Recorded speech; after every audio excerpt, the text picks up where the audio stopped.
What's up, everybody? Hey, Joe here. Just wanted to say, Leader Connect was this morning, and the topic was active listening. And I wanted to just take a second to talk to you guys and share with you and close the loop on a couple of things that we've been listening and as a church and as leadership, and um, thought it would be good to connect in on a couple of these things. So first off, Main Street. Uh, Maybe you gave in the Easter offering and you're like, I wonder what they're going to spend that on.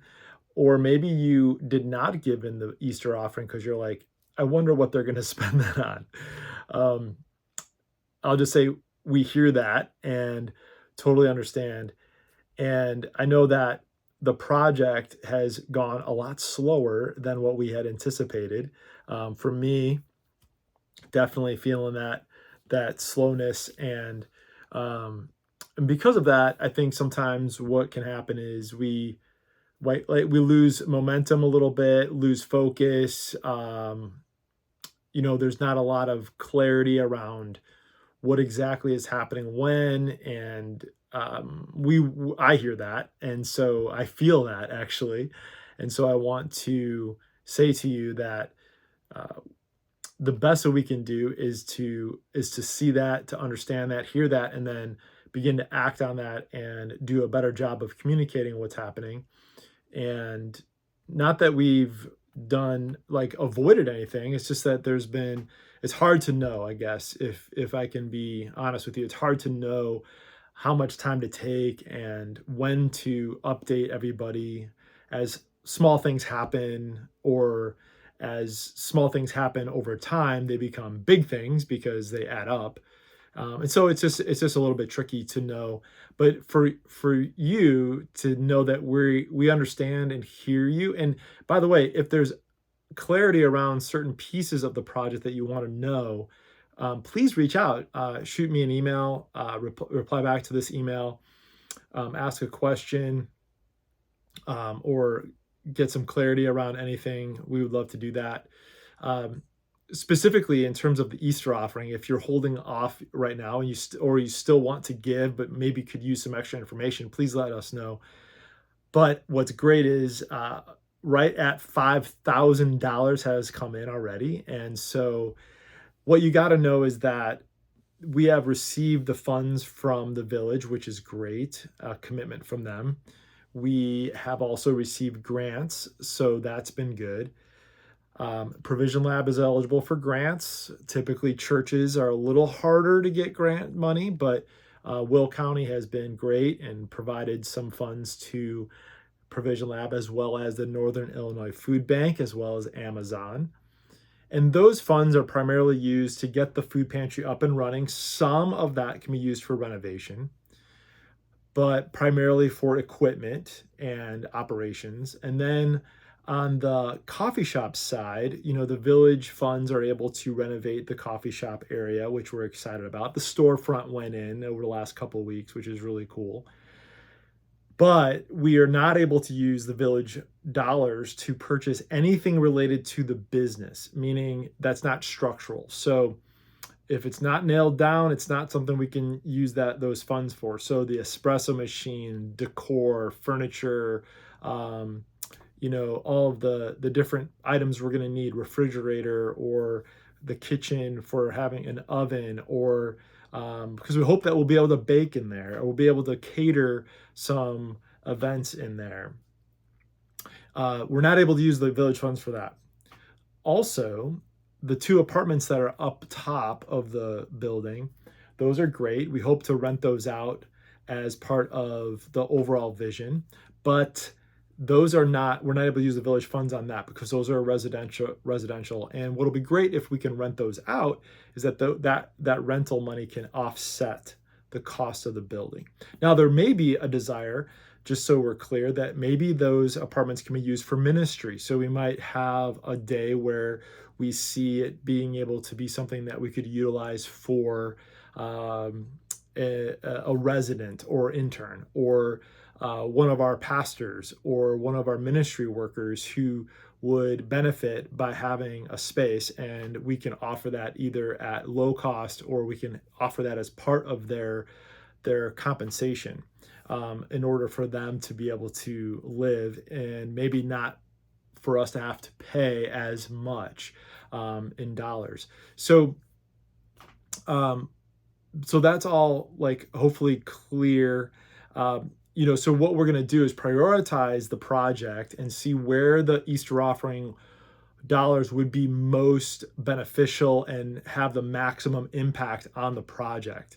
And so that's pretty exciting. We also, if you want to be praying for us and praying for your family, your Second Place family, we are going before the village again on May 10th in order to present the project again to them, in order to hopefully come to an agreement for additional funding.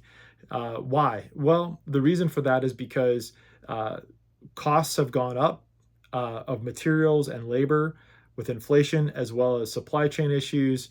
And we have run into, as you could imagine, we've run into problems, well, opportunities.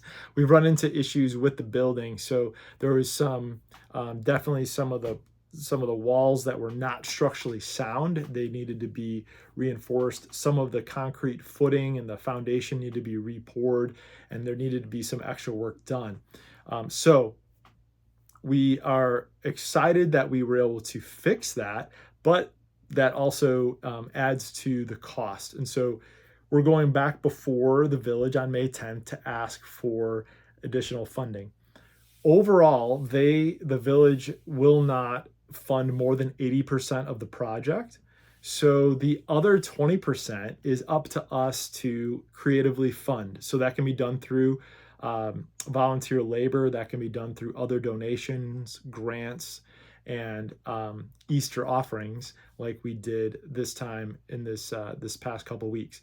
So, I just want to make sure that you guys have the information on Main Street. I know it was a busy kind of like sprint to Easter, and it wasn't necessarily something that we took a long time in service to explain. And we have a lot of new faces, a lot of new families that have been attending. And so hopefully this video can get out to you guys, and you can know that we're listening. We're wanting to close the loop on some of this stuff too, and make sure that you have the information that you need so you feel confident in the project.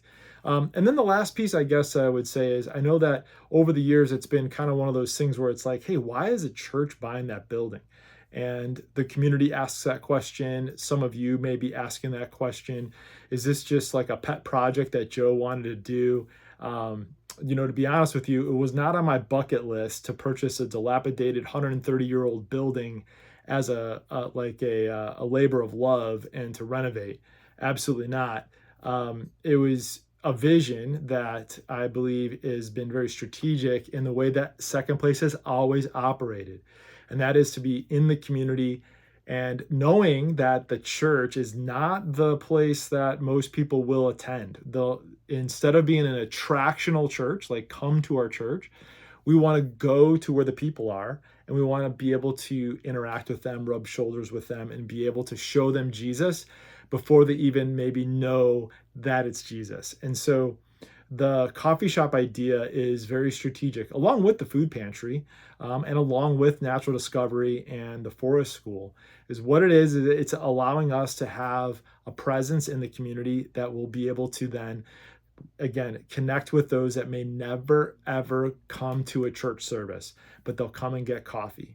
And maybe through the process of building relationships and over time, maybe they would come to church.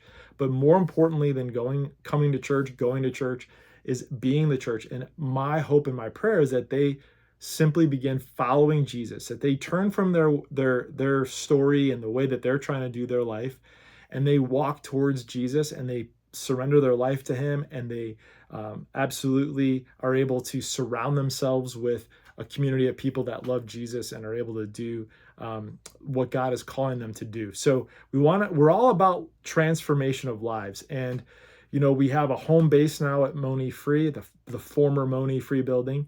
And phase 2 is to have a presence in the community at Main Street. Phase 3, it feels like, is going to be the land, and seeing that developed in a huge way. So I want you to know that it's a strategic vision piece and that you are swimming in a environment that is all about vision. It's about creativity. It's about doing things that no one's doing to reach people that no one's reaching. And it's truly something that is has become a labor of love. And we have a lot of work to do. We have a lot of work to do in the inside of the Main Street building. We have the apartments upstairs. We're hoping to finish those out with volunteer labor and continued donations for materials. And so my hope again is that you know that we are listening, and if you're willing to reach out and ask questions, we're here to be able to think about those and to respond and give you our best thoughts on where things are at regarding your question or regarding your clarity that you need. So you guys are awesome as always. Thanks for giving to the Easter offering, and if you haven't given, the link to give is in the description of this video. And I will tell you that when we're able to do a prayer meeting at Main Street, when we're able to do small group meetings, when we're able to feed people, when we're able to have an event, have a block party outside, or have a vendor fair or a farmer's market right on Oak Street, I think that it's going to be a whole new day for us to realize that, man, God did it. And it is our hope that we would bring life to that corner and that people would ultimately find Jesus through that process. And so that's our heart. And if you have any questions, we're all ears. And just wanted to take a moment to let you know that we're always willing to listen and willing to dialogue. All right. If you're watching these in order, the next video is going to be an update on going to 2 services. And so I'm taking a little more time in these videos to give you a little bit more thinking around it. But if you're watching them out of order, then maybe you watch the one about 2 services first, and then the Main Street one. But these are both a desire on our part just to kind of close the loop. So if you haven't watched that one on 2 services, definitely take it in as well. All right, guys, have a great weekend, and we'll see you on Sunday. All right, bye.